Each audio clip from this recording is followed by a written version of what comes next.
Pemirsa, aksi teror terjadi di Kota Banda Aceh. Benda yang dicurigai bom rakitan tersebut ditemukan terpasang di atas flyover oleh orang tidak dikenal. Tim penjinak bom Gegana Polda Aceh langsung ke lokasi untuk melakukan sterilisasi dan mengevakuasi benda mencurigakan tersebut.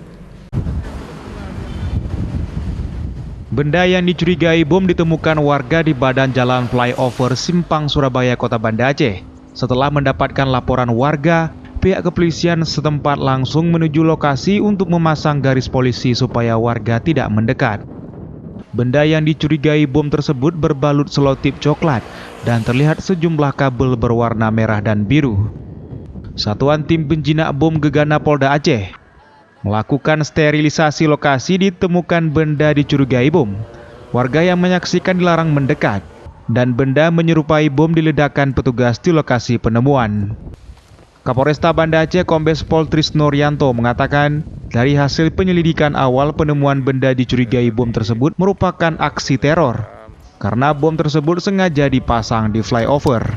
Tadi personil kita mendapat informasi dari masyarakat adanya bendera yang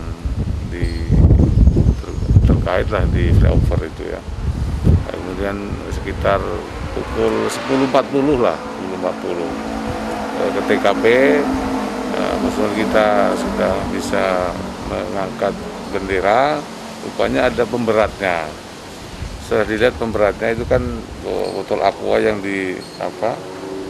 dibungkus pakai lakban, dan di situ ada terlihat kabel-kabel, sehingga dilepas lagi dan komunikasikan dengan Brimob. Karena itu mungkin dugaan kita itu ada bahan peledak atau karena menyerupai bom, sehingga kita koordinasi dengan Brimob untuk melakukan tindakan sesuai dengan SOP. Hingga kini pihak kepolisian masih melakukan penyelidikan untuk mengejar pelaku aksi teror bom tersebut.